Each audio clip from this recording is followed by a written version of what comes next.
All right, what's good, YouTube? I am here with the one and only Captain Obvious for the Bengals. I can't believe it. So I've been a huge fan of yours for the past year or so, sir. I've been on Twitter, so I mean, it's like I just love seeing your content everywhere. And honestly, when I was in your live stream, I'm like, you know what? I'm gonna shoot my shot. I'm gonna go ahead and send him a message. I'm like, maybe he will, maybe he won't. Was the Michael Jordan the worst shot you ever take is the one you didn't take. So I had planned there. I just wanted to see if it would work. And I'm just glad you gave a small time streamer, YouTuber, content creator a talk to. So I appreciate it so much. And hey, you're welcome. But talking about shooting a shot, you're shooting a 8-foot rim with me. I'm not regulation height here. I get it. I'm a huge fan. So I mean, this is I'm a fan of your fandom, sir. So hey, I appreciate that because it gets hard to continue sometimes. It's tough staying positive. But you know what? We'll get there. Yeah, we'll get there. Oh my goodness. So Cap, how did you take on the persona of Captain Obvious for the Bengals? I've said the story quite a bit, so I'm getting better at a little shorter version. But it was a Microsoft commercial. The tailgate that I'm involved in, Bengal Bomb Squad. The guy that pretty much is the face of it, Big John. He got contacted by Microsoft to do a commercial, and we have some. We've got Houday Baby. One of the most well-known dudes. Yeah, Big John wears a mohawk. We got King Houday. He's got a mohawk. All these cool dudes. And at the time, I used to just tuck a counterfeit jersey into some cargo shorts. And, I was, I'm that guy. I'm not going to say that I know how to be cool. Me too. Like I wear a Hanes shirt wherever I go. Yeah. So I'm like, you know what? I'm not going out like that. I got to do something big. And because of the beard, people were calling me Captain Obvious for a while. Yeah. I'm like, you know what? Let's give it a shot. So my amazing wife helped me get something together. It was rough. It was ugly, but it worked. There was paint overspray in the back. People are always stopping me like, you got something on your jacket. I know. I did that. And it was the opening game for the 2017 season. It was the Ravens. We got stomped. And people laughed. They, despite the results on the field, they laughed. They had a good time with it. So I've been wearing it ever since, including Green Bay's hottest ever recorded game. Yeah. It was over 100 degrees. The plastic on this almost melted, but I do it. Yeah. So funny story about that real fast. That Ravens game you're talking about, I believe Andy Dalton threw 5 picks in that game. That was the first game I ever saw you in. Really? So I was in a Buffalo Wild Wings, and I was just sitting by myself, the only Bengals fan in Arkansas. So I was just sitting there with a Bengals jersey, and then I think that you came across the screen somewhere as Captain. I was like, that's a really cool outfit. That's pretty dope. So that's pretty funny. That was literally the first time because 2017 I had just got back from the Marine Corps. I was like, you know what? I'm finally home. I can go to a B-Dubs. I can watch the B-Dubs should have the Bengals game on there somewhere. I could ask, and literally I'm off in a corner by myself.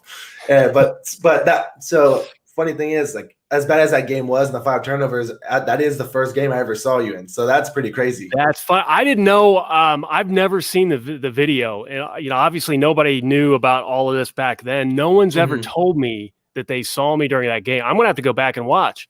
Yeah, I didn't even know. You're just somewhere in the stand. I mean, I don't think they zoomed on you, but I think that you were. I can't remember exactly what we were, but I just remember seeing the suit and all the other, just the I guess the outfit, dude. And I was just like, man, that's really creative. That's great. I appreciate creativity, and that was certainly it is. I think that's probably actually I do like the Bengals now. He looks that outfit's really and that's cool. That is badass. The armor is so sweet, and he's done such an amazing job. And the Bengal, and we used to have the Bengal thing, and then the Stormtrooper, and there's so many cool Bengal outfits. And I got to be this. No, So no, I that's great. appreciate the love, you know. So I appreciate the persona, honestly, because there's humor. It's relevant. It's my God, relevant. It's relevant, and I think it's just unique, and I personally love it, and it caught my eye definitely. So sad thing is, I can't do the persona like him. You know, all I've got is like, well, the Bengals are going to have to score more points in the competition today. You know, that's about all I got. Yeah, Nah, man. I mean, I think your fandom inspires a lot of other fans. So I mean, it keeps me watching. So there's that. I mean, because the Bengals have done their damnedest to really deter me from watching over the past couple of years. I would say probably like 2016 was a decent year though. Like, it was decent. It was like seven wins, I think, with Marvin. 4. Yeah, I mean, it was coming off the 2015 and all that stuff, and you're like, maybe they can put it back together, but yeah, it didn't work out. No. So me personally, everyone tells me like, man, you grew up in Arkansas. How are you a Bengals fan? I'm like, well, I was actually a very mischievous kid. I loved causing. I loved being the center of attention. I liked being the class clown. I liked all the other stuff, and basically it was the mid 2000s, and there was one guy that was always on ESPN. It's Chad Johnson. Like if you go to my YouTube page, 85 is on. It's on my my background behind my channels because I love Chad Johnson. I mean, I just love his antics. I love his never scared to be himself. That's definitely what I try to do. Also, I try to be constantly Rory. I'm not. This isn't a character. This isn't some trying to act over the top. I mean, I'm just a naturally very energetic and very high motor guy, I guess. And when I saw more in the stands, absolutely. Yeah, definitely. Well, that's why I created this channel. I'm like, you know what? There's just not enough positivity. Exactly. And the goal for this channel is not to just be a Bengals channel. Of course, I'm covering the Bengals. They're my team. But I want to overview of the entire NFL, and then this is a very fan generated show. Last night I did a live event over at a local sports bar where if you're here in Korea, you can't talk football. Like basically no one talks football, so it's just kind of cool to know that you're in Korea. Yeah, I'm in South Korea. It is in Korea. That is so sweet. Yeah, I wake up at 1:30 every Sunday to watch Bengals. Ooh. So yeah. I work about 12 hours a day too. So like I'm literally up for about almost 24 hours just to watch the Bengals play. That's dedication. I mean, when you love something, you love something, man. Whenever people are like, man, the Bengals, I'm like, yeah, I know. That's how you know I'm a true fan. But yeah, I did a live event over at a local sports bar, and just giving fans a platform to talk about their teams because it's hard to like vent about football here, especially because like no one talks football and it's hard to watch it too. So those fanatics like myself who want an outlet or want any sort of talking point, I'm giving them that through my YouTube channel. I'm gonna upload some videos from I think I had like 6 or 7 guests come on the show, and we just shot the crap about their teams and stuff. Had a really, really good talk about with the Bears fan. He was wearing a Gale Sayers jersey, so I mean that was really cool. Yep. But Cap, getting into talking about the Bengals, what is your outlook right now, like with the current team, I guess? Well, I'll be honest. I was thinking playoffs before the season started. We have a little bit of luck with injury. If we could just get healthy, then I could see him sneaking the playoffs. Andy Dalton did it. Yeah. But unfortunately, we have seen that the improvement on the offensive line that we saw the end of last year, it's not translating to this year. We added Jonah. We added Sefilo. I was hoping, get another year under the belt for Billy Price and Michael Jordan. We would have at least what we had at the end of the season. And it kind of was a rocky start out of the gate with allowing pressure. I'm still hopeful. I know all of those guys are better than what their PFF grades are right now. Especially you look at Billy Price. I think he's grading 30, 40. He's never been that low. He didn't just forget how to block, right? Exactly. So whatever it is, it's got to get fixed. I've got to hope that they can fix it. But as of right now, I'm just going to enjoy. We're seeing Burrow get better and better every game. My God. They've still got things to fix. I've got to hope that they fix them. And whatever the wins are, we've got some more work to do in the draft.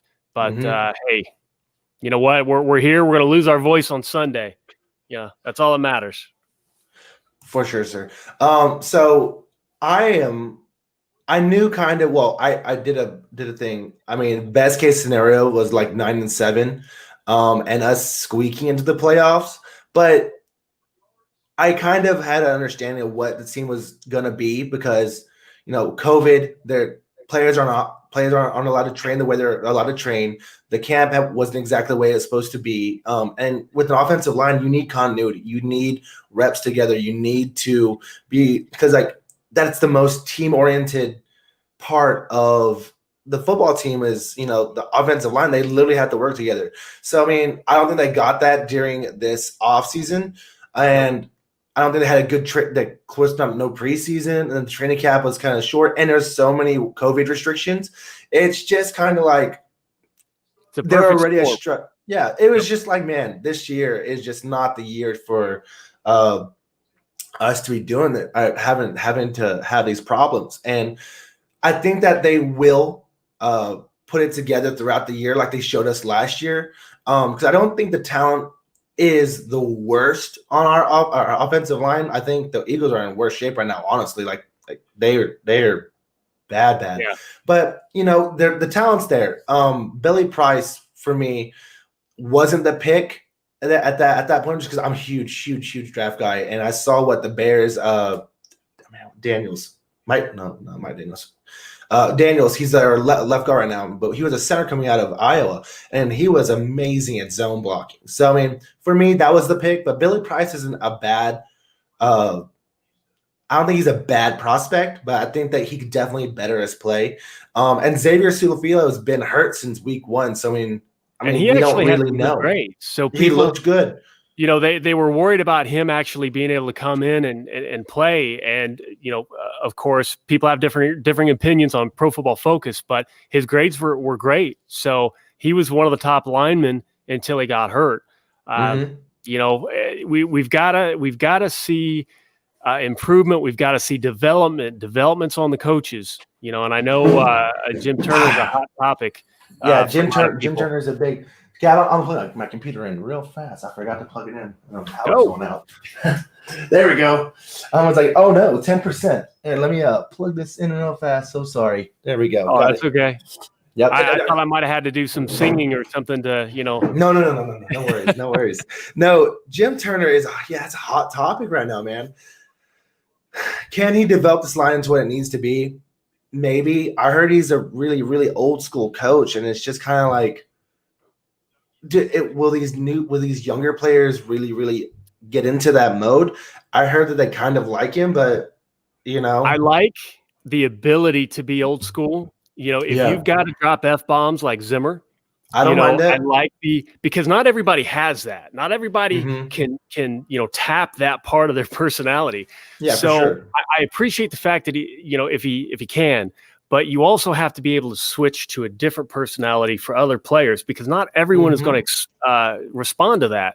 And if we only have that, like Zach Taylor keeps bringing up the Marine Corps, if we only have that one specific stereotype, he's going to have to do something to tap into some of the other personalities on that offensive line to get him playing better. And I don't know if I don't know much about him other than what I've heard. And everybody says negative things, so I'm stuck. Well, I can tell you, as being a prior Marine, like there's multiple leaderships in the Marine Corps. There's not just one. So we're a very, very, very flexible organization. Exactly. And so, I think you picked it up too when Zach says he's that Marine. I think he's going to a stereotype of what everybody sees I was on Full like, Metal I'm Jacket. the most chill guy ever, dude. I'm a super chill guy, but I'm also a Marine. Like I earned the title. I did all that. I went out there I feel like he's thinking more of the drill sergeant. Yeah, drill. I mean, yes, drill instructor all the time, but dude. So for developing people into their best possible, what drill instructors do is they tear down. They tear you down to your core, and then they give you a structure. Now it's your other leaders who build on that structure. So I mean, we need leaders to build on the structure of breaking down those prospects, and then get it, and then other leaders building them to their potential. That's how the Marine Corps does it. And if that's the Marine Corps that he's talking about, sure, I would love to do that any day of the week. But unfortunately with offensive line, if and I'm saying if because I don't know, but if he were tearing people down, he's also got to build them back up. If he's only tearing people down and that's it, then we have a problem. And it's kind of what a lot of people have alluded to. Again, I don't know. I'm throwing out ideas because I'm shocked that they're playing as a unit where they are. I expected a lot more. For sure. And we're fans everywhere. We're all wondering.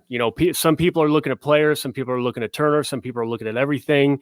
We were already looking toward the draft to address some positions, but we've got to get leaders in the building who can lead the right way, depending on the different types of personalities for the football team, because we got a window opened up at Burrow.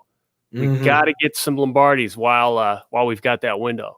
For sure. And I just literally did a video about this, about what the Bengals how they changed their stripes. And I love AJ Green. I love Geno Atkins. I love Carlos Dunlap. They're making altogether about $45 to $50 million this year, I think, together rounded. And it's just kind of like the stats aren't reflecting how much money the Bengals are spending in them as of right now. And hopefully that gets better. But if we don't see the production out of them, I mean, for me personally, I love them. I love AJ Green. He's my second favorite Bengal of all time, just because one of the time period I came in. But he's making $20 million almost this year. And it's just kind of like 13 catches for 116 yards is not it, especially when you have young talent like Tyler Boyd, who is 26 targets and 21 catches and almost double the yards. I mean, I get it. AJ's probably getting doubled maybe, but that's not an excuse. Old AJ makes those catches. I mean, and it's not like he hasn't had opportunities, but you're right. I think that we need to push towards the newer nucleus, the Tyler Boyds, the Joe Burrows, the T. Higgins, and Jonah Williams. I think he could be that for us. I love Jonah as a left tackle. I mean, defense-wise, we saw what Logan Wilson can do. ADG last week was flying around the field. Yeah. He did get beat on that original wheel route. Thank goodness Carson Wentz missed that. Oh, man. I was like, no. I was like, oh god, it's Carson Wentz. So okay. And then but the second time he didn't get fooled, which is what you love seeing. He learned. Exactly. He's like, oh, wheel route I've seen this play before. And it shows you the wheels are turning up there, man. And fans were so upset that they dipped so deeply into defense and linebacker, and they didn't go offensive line. But I don't know about you, but I was looking at the later rounds on some of the offensive linemen. I'm like, it's really not there to dip into. It's like first round and maybe second round. After that, it was a crapshoot. Whereas next year, this next draft, if they go heavy offensive line, they could again strike rich and then completely revamp an entire unit. Hey, for sure. And there's one thing that there was one player that I wish we took in the fourth round. I love ADG, but Tyler Biadasz out of Wisconsin, I loved him as a prospect. With the Cowboys, I think that they're going to develop him where he needs to get to. I think he's their center right now, starting as a rookie. So, I mean, prospect-wise, in the fourth round, if I'm GM, if I'm making the pick, I'm probably taking Tyler Biadasz, but I like ADG too. And linebacking core has been a huge issue for the Bengals for the past, 15 years? I mean, Man, I don't know. I mean, we've had spots where, it was an improvement, when Vontaze first started.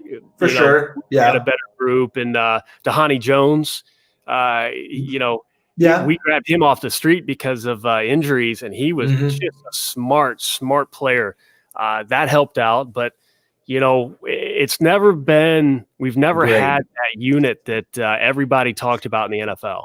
Right. It's never been our strong point. And I think that with this, I love Marcus Bailey too as a prospect. The fact that we got him in the 7th round, man. Are we going to see him Sunday? You think? Are we going to see him Sunday with Wilson out? I hope so. I hope so too. Because, yes, injuries, but if he can stay healthy, which I think he can, linebacker's not as, like we saw with Rodney Anderson. Rodney Anderson.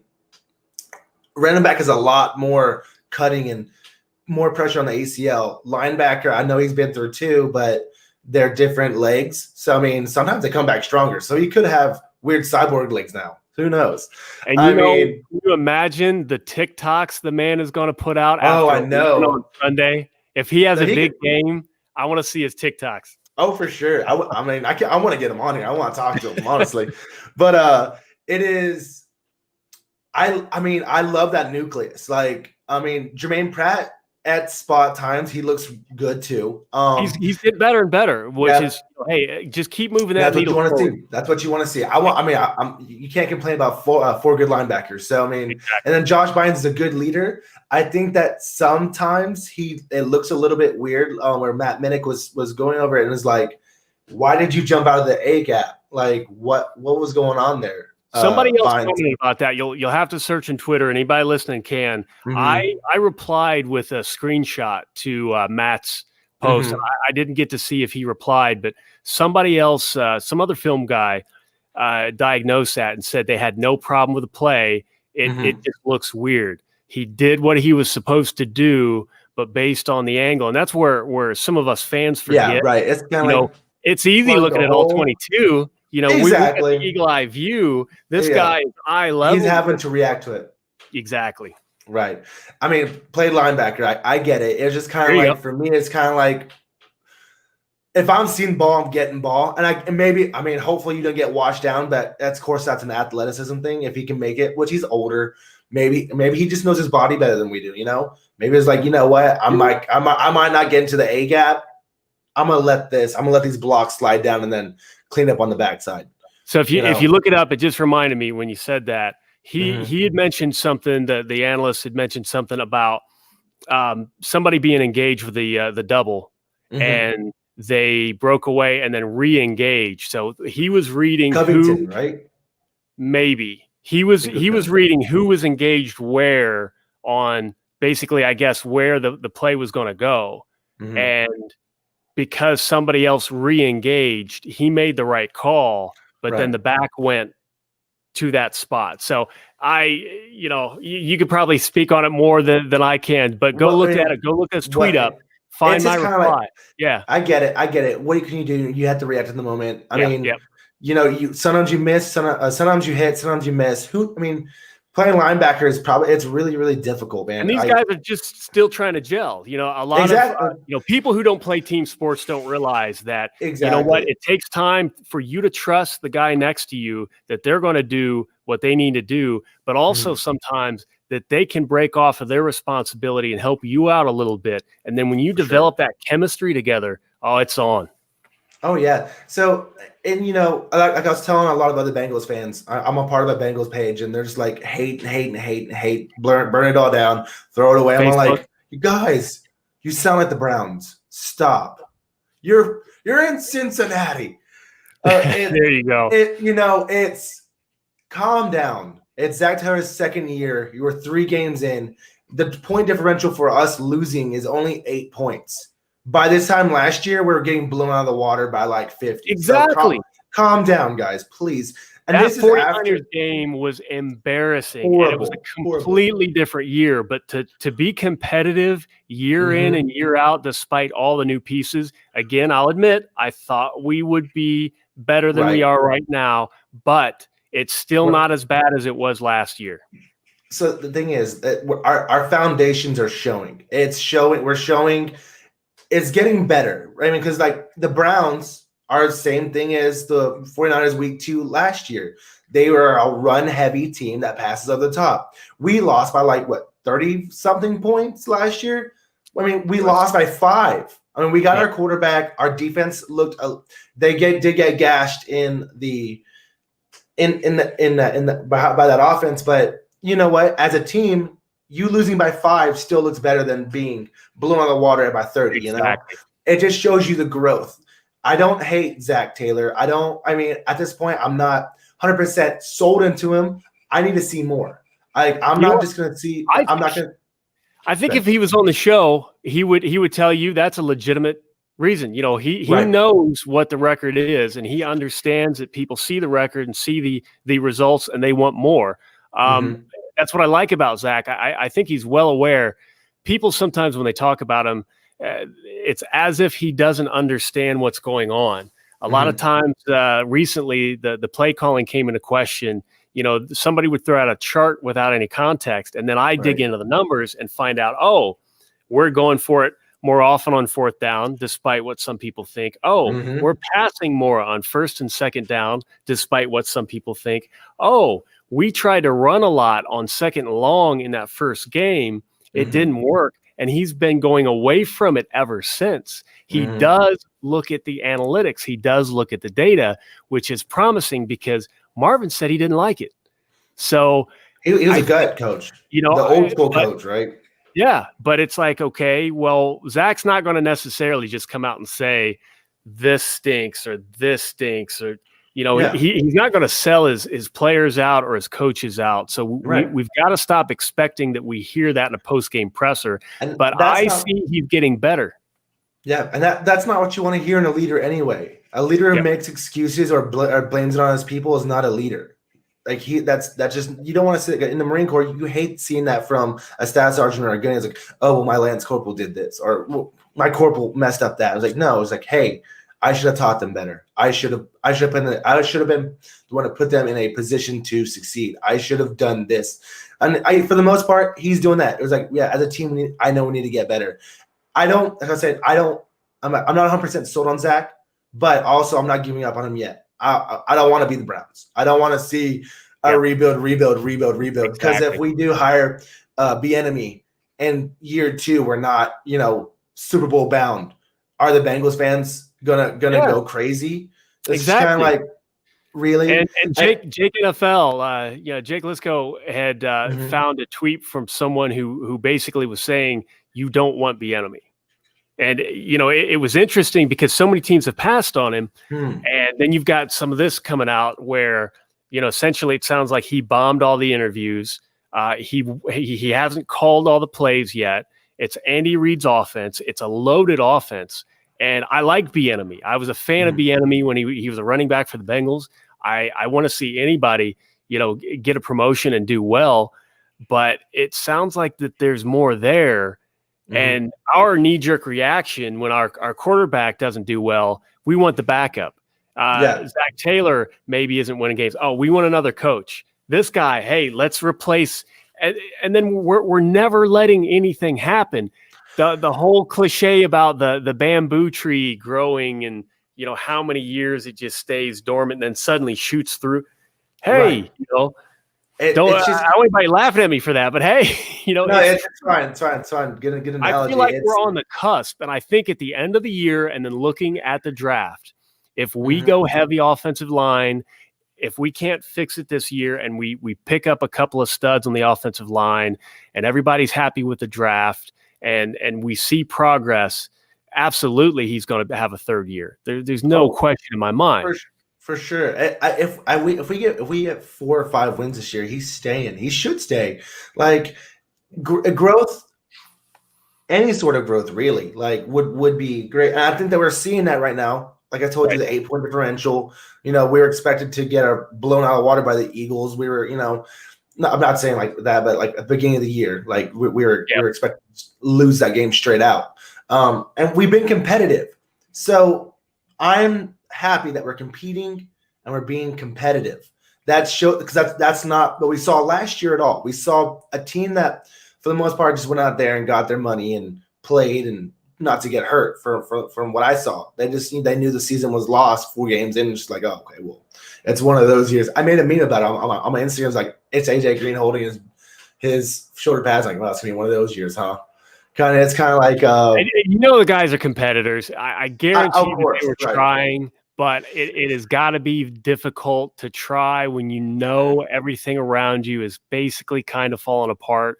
I don't see that they see that this year because mistakes happen. There's some ugly, like, we're watching as fans, and some people who know football or don't or can compare it to different plays. You're like, what was that guy thinking there?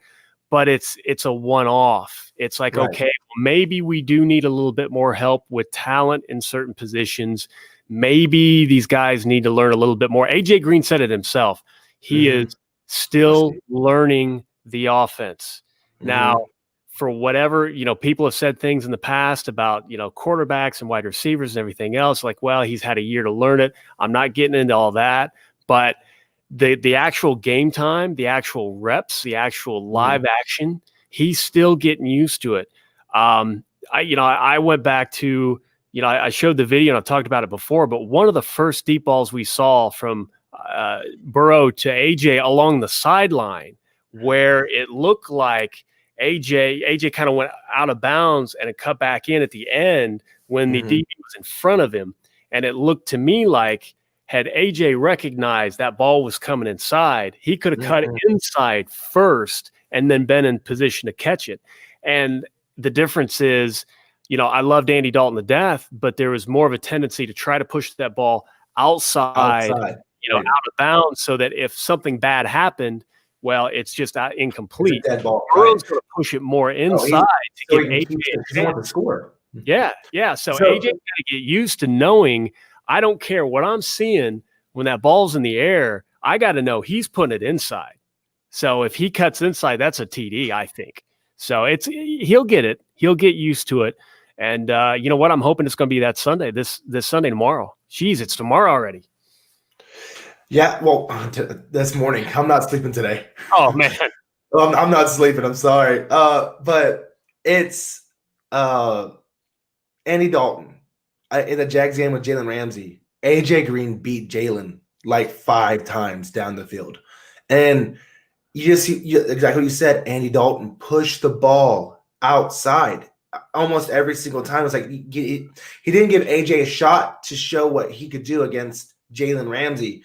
And Jalen Ramsey was talking crap because there's no completions. But if you watch the tape, if you watch the breakdown, AJ beat him multiple times. It was Andy Dalton not getting the ball to him. Yep. And it's just like, that's what made me mad about the pundits saying, like, oh, well, Jalen logged down AJ. Again, I'm like, you didn't watch the same first half I did. There's a lot that goes into it. And, Andy Dalton, I felt, was a great quarterback for us. But I think he also executed what the coaches wanted him to execute. Whereas it's funny because the recent story on Twitter where supposedly Aaron Rodgers acts like his headset doesn't work sometimes so he can call his own play. I can see Burrow doing that. Oh, for sure. That's what we need. We need a QB who's going to push back a little bit, where if the head coach is nervous a little bit, no, he's like, no, I got this, coach. I got this. Let me do it. Good. I believe myself. So that self-belief is, I think, I'm not saying Andy Dalton like that. I'm just saying it wasn't to the same level. Joe Burrow, they're different guys. They're different guys. He's that he's that outgoing. He knows, he believes in himself. Joe knows Joe, right? And it's just kind of like, he knows that he can do stuff that maybe other people can or won't be willing to do. And Joe's just like, yeah, I'll take this hit, but I'm gonna get that void. Some of these throws where I saw the defender close enough to make the play, and I'm thinking he's not going to, oh my God, he went there. And then sure enough, well, heck, CJ Uzama's touchdown. It was close. Yeah. And had he waited just a fraction of a second, the DB would have been there, but he had confidence. He looked at the DB, he looked at the space they had. He made the throw, and it worked. He knows he'll do those calculations in his head. It's insane. And the processor on the man is amazing. I I was absolutely sold by game 2. I'm like, this is our guy. Yep. This is him. Like, and I was just like, automatically, we need to protect him. So I got my first comment. Okay, Ryan Townsend, do you guys think that we should maybe try to trade some guys or trade draft picks to get some offensive linemen for this year so we don't get Burrow hurt? Or you think we're okay with what we got so far? Or just wait to the draft? I kind of want to see what we can do to keep him upright right now because we're gonna get Suafilo back. I mean, I'm a huge believer in him. I know he was a spot starter for the Cowboys, and the games that he did play, he was decent. He was pretty good, and decent and pretty good is an upgrade for what we got right now. Fred Johnson, I don't think he's not a guard. He's a tackle. I mean, for me personally, like he's a tackle. I think he played better there last year at left tackle. He did. He did. He looked good at left tackle. Well, but you can't just switch positions on guys and like expect them to be, wow, he's perfect. He's just going to go in there and do his job automatically great. You can't just, I get it that we want to swap some guys out to see what they've got at a position. Mm-hmm. But if you're swapping them out too many times during a game, I don't understand. Maybe they're getting the reps that they need, but I don't understand how it's possible. If you've got 2 or 3 guys going in at a position, how do you get everybody the reps that they need to feel comfortable going into the game? What worries me is, what if that's not happening and guys are just getting thrown in? That's not a good way to set somebody up for success either. I don't know, but all I can say is what I'm seeing. So yeah, I don't mind them trying different things, but I'd rather see that one guy try it and then, okay, fine. Next week, another guy gets a shot. He gets everything going in. Maybe it's happening. I don't know, but I'm with you. I think we need to. I think we can do better blocking for Joe. I think Joe can do a better job getting rid of the football. Pro Football Focus in the last game, of the 8 sacks that he took, they credited him with 5 of them. That was a boot out. That was a naked boot outside, and he ran back into the defense. That's not his fault that he got hit. And that's not their fault. He got hit. Sorry about that. No, but it's just kind of like, no, it was an unfortunate. He got the ball away, got hit, but maybe don't bring down the confidence levels of your offensive line for that, because that's not good. Like, you want these guys to play good, and I get it. You can criticize, just don't berate or beat down on someone, because that's not going to help either. Bringing out, you trying to hurt someone else's feelings is not going to make them suddenly like, you know what? I'm a great player now. I'm really glad.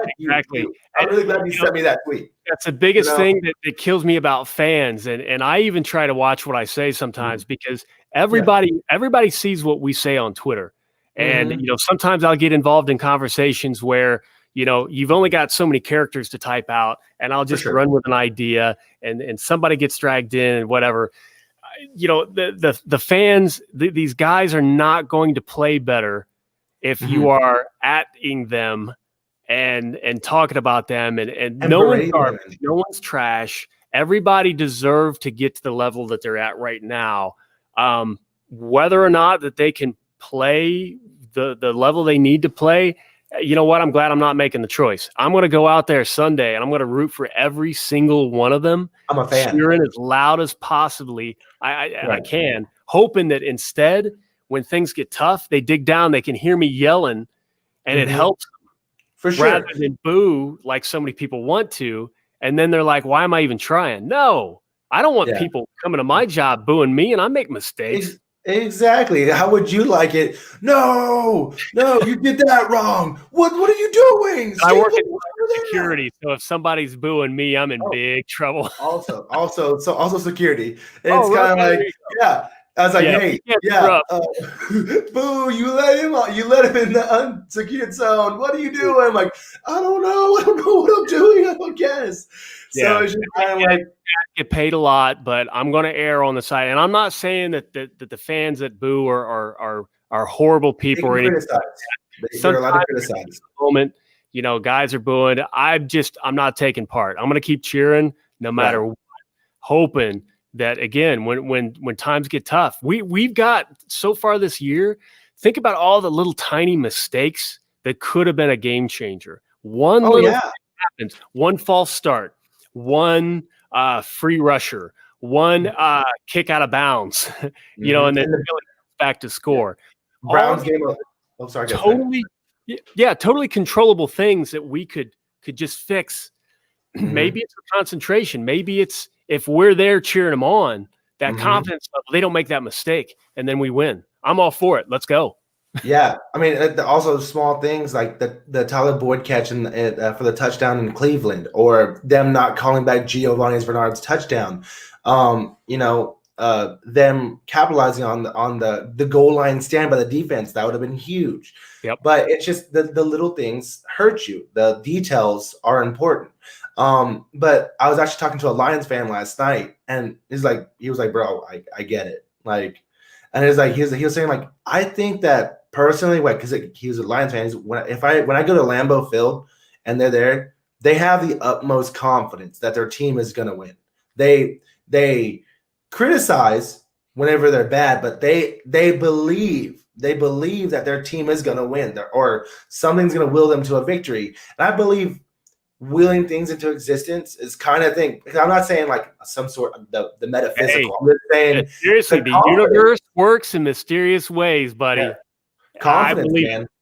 I believe you put enough of that positive energy out there. Seriously, my whole life, you know, I have been an underachiever a lot, and you know, counted out a lot. But the positive attitude and that optimism, just things happen, things work for me. I have been so lucky to fall into what I've fallen into, because I do not think I'm good at all.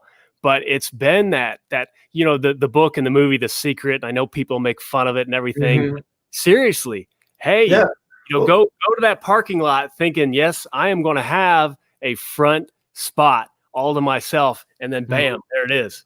Well, for sure, and like the moral support and like all that stuff is a huge part of it. Like if I were to listen to the people that were, you know, talking about me when I was a kid in Arkansas, I mean, I'd be a meth head right now and, like, you know, doing nothing. No, I've traveled the world. I've, you know, worked for ambassadors. I've done a lot of cool stuff. But if I would have let those people get me down or listening to their, you know, just nonsense that doesn't affect me, really, I mean, I would not be where I am today. And like, I'm super duper happy doing things that I love to do. Clearly talking to the Bengals captain, which I never thought that I would do. And, you know, it's just kind of like think of that, willing things into existence. You know, I never thought that, you know, the guy that I saw in B-Dub, like who I really enjoyed his outfit. And then later to find out, created Twitter. He's all over Twitter. I'm like, oh, well, cool. I'm in his live stream right now. This is pretty cool. Hey, dude, want to come on YouTube? Yeah, you sure. know what? And there you go. And then suddenly the next time you're out in Cincinnati, and maybe I can introduce you to some players or coaches, and, you know, get you on a tour of the stadium just because of this, having a positive attitude.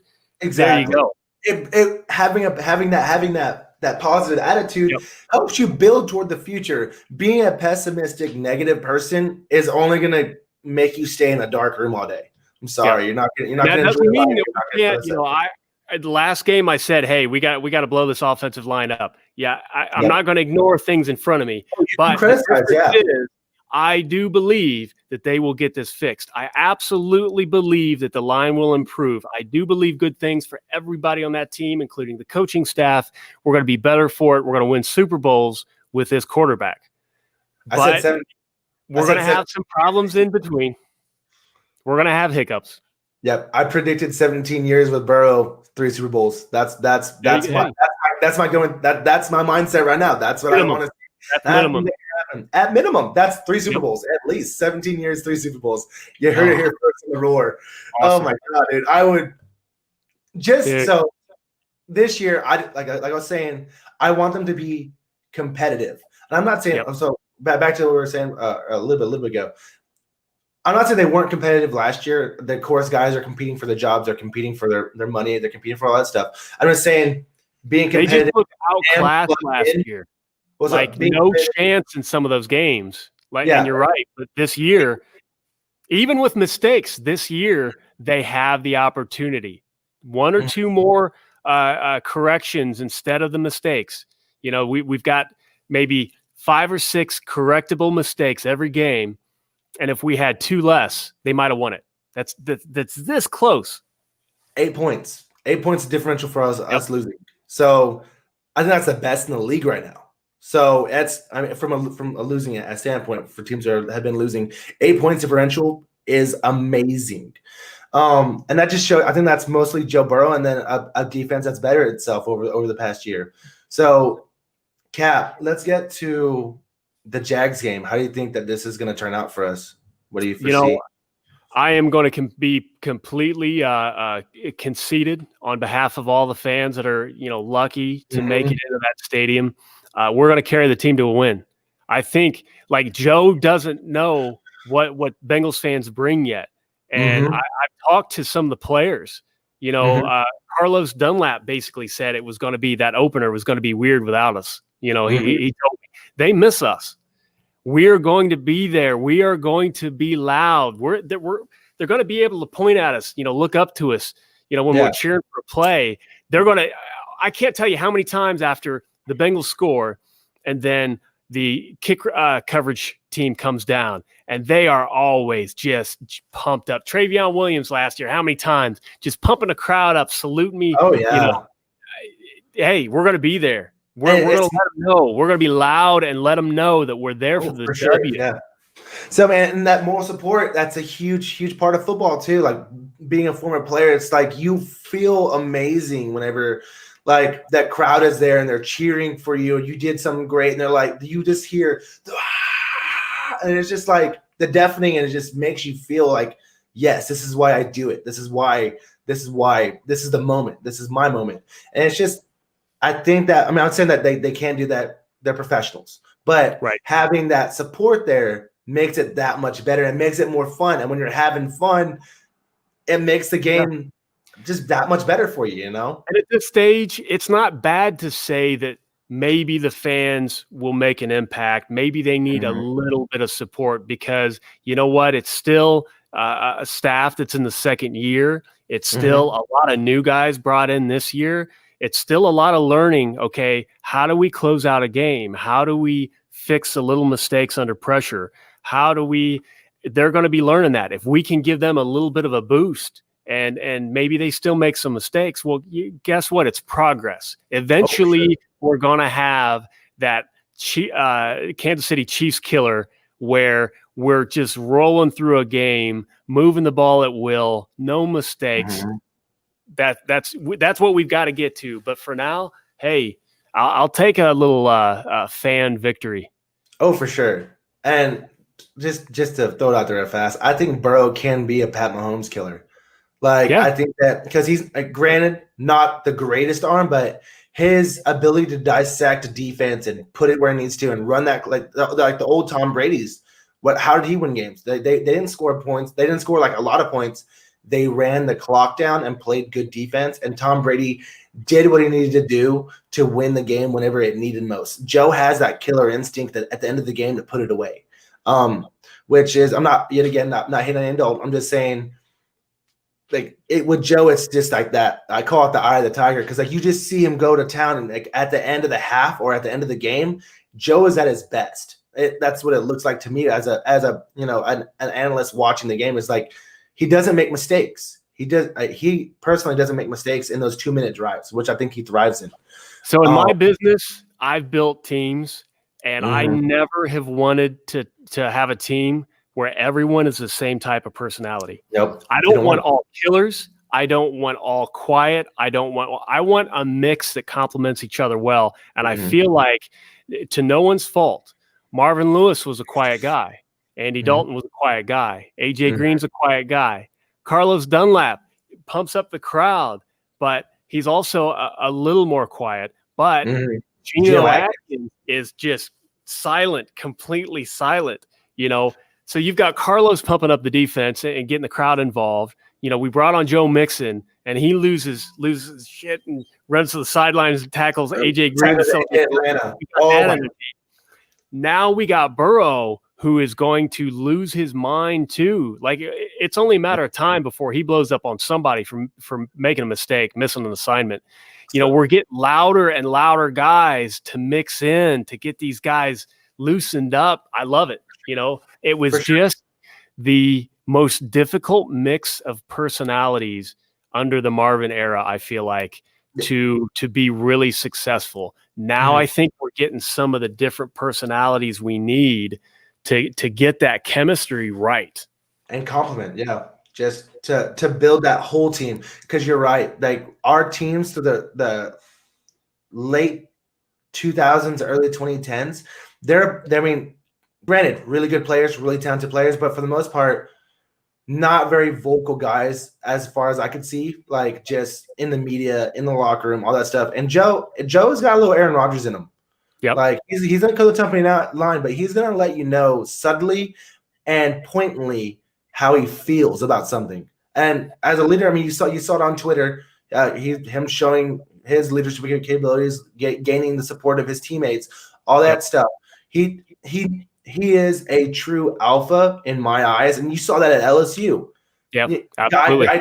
Guy transfers in from Ohio State. Automatically, they know what Joe's about, and then him doing the stuff he needed to do in the offseason to make sure they got that season they did, because we saw LSU in the first game without Joe Burrow. They got blown out by Mike Leach, man. It's rough. Because like the alpha left, that guy, that their nucleus, and I see that happen with the Bengals. Yep. I see that happen with the Bengals. For the Jags game, I think it'll be interesting. I really hope Joe Mixon is able to play, but if not, I don't, get healthy. Offensive line play. I just want to see better offensive line play. That's all I want to see. I hope for the win, but I just want to see a well-oiled, competitive team on the field Sunday. Like in the Eagles, the defense looked great at times, looked fantastic. ADG was running around. Logan Wilson with the pick. Sims with the pick. I'm not going to lie, I didn't know who Ladarius Sims was before that play. I'm like, LaShawn Sims, right? Oh, LaShawn Sims. My bad. LaShawn Sims. And I was just kind of like, there you go. And that's Zach Ertz, He's guarding Zach Ertz. And Zach Ertz showed the hell out too, by the way. But it's the, like I said, they're getting competitive, they're getting better, they're playing more complementary football. They just need to just a little bit push them over the line, all that stuff. I think that we can get the win here. I think it's going to be a close game because Gardner Minshew he's decent. And he beat the Bengals last year. I'm not saying we're the Bengals from last year. I'm just saying I think that we're gonna, as long as it's a competitive game, I'm gonna enjoy it personally. Yeah. It sucks that Mike Daniels and Gino's not gonna be in, right? Nope. Yep. Gino's out too, right? And they put Mike Daniels on IR, which was a little shocker, but luckily it's shorter, so he can be back in time for the Browns game. For sure. But the middle of the defense, man, like it's gonna hurt. Like D tackles are so important against the run, and Robinson's coming out.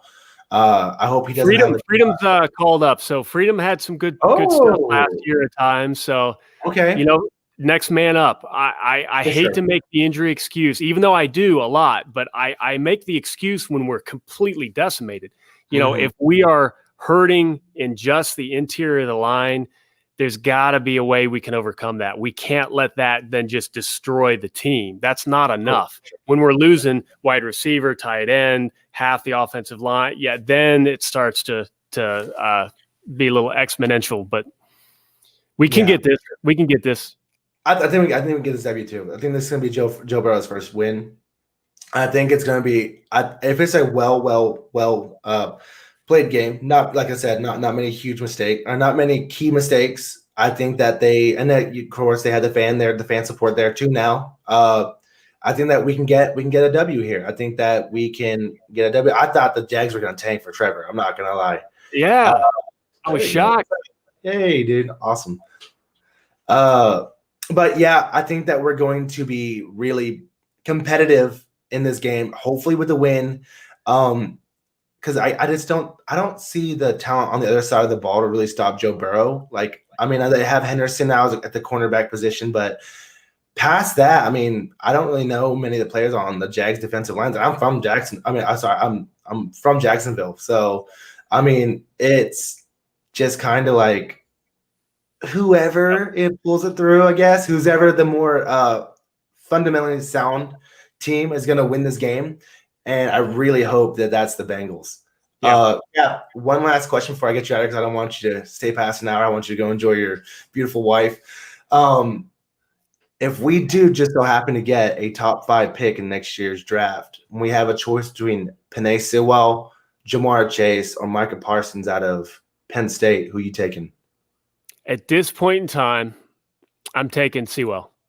And the difficult part is, you know, I love analytics. I love data. I love a lot of these analytic sources. You know, Pro Football Focus, I'm a big fan of.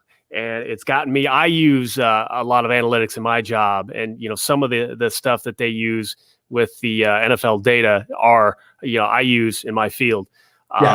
But you know, a lot of times they're saying, okay, grab the talent.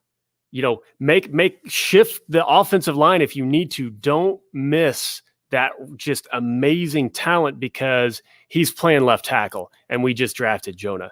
So I say Sewell. Not knowing how it would work out on the offensive line, I just think you can't miss as the offensive line is playing right now. I don't think you can miss on Sewell. Now, if the offensive line improves and we see, I'm scared to say that because I got burnt last year. If they improve again, I don't know if I'm going to trust the improvement's going to last. Exactly. But let's say they improve and then they pick up a big name free agent on offensive line. Then maybe I'm looking at one of the other positions. Is anybody? But you know what? I think at that point, Sewell's he's going to be the number one at that spot.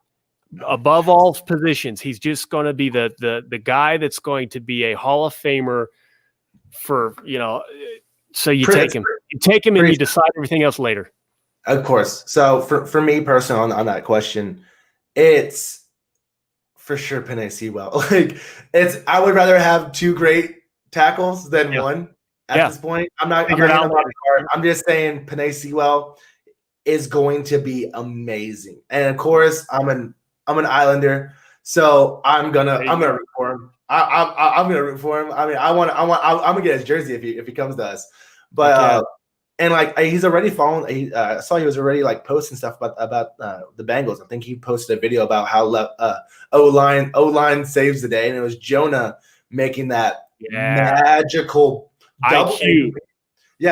High IQ play.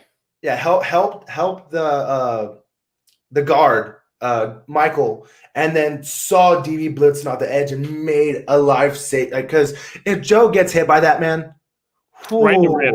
Man, dude, that's bad. I was explaining to my wife the amazing thing about that play is, he's got the awareness that he had his guy. His guy's not running full speed at the QB. You can let him go and just get a hand on the guy that is running full speed. And that at least buys Joe a little bit of time to get rid of the football before the guy he just left gets to it. It's a huge high IQ, great instinctual play that we've been missing. We need more players with that type of instinct. So I'm not gonna lie, I would love to see Jamar Chase on our team. I would love to see that. But right now you have to protect your franchise. Joe Burrow is the franchise. He's the guy that's gonna get us to the Super Bowl, and you have to make sure he's upright to do that. You have to make sure he has the running lanes if he needs to escape to do that. And and personally, I think Jonah was a better right tackle for Alabama than he was for left.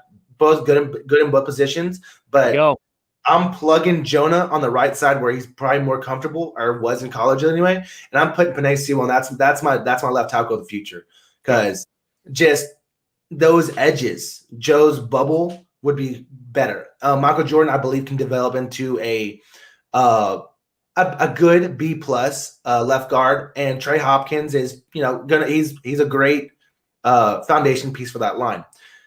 right guard is that position right now. It's just up in the air. Like we were talking about, I think Suafilo, if we can get him back healthy, I think that he solidifies that a little bit better. Billy Price, hopefully he ups his game because we spent a first round pick on him, and I do want to see him stay with the team if we can get him there. But Cap, I appreciate you coming on, sir. It's honestly amazing. I'm glad I shot. Great talking with you, man. Absolutely. Yeah, I would love to talk to you again if that's cool with you. Anytime. We don't want to bore all your audience with me every week, but hey, you name it down the road, I'll be here. Let's just see where we're at. Let's see where we're at, like week 9 or 10. There you go. All right, we'll do a little review. But Cap, appreciate you coming on. Thank you so much. Houday.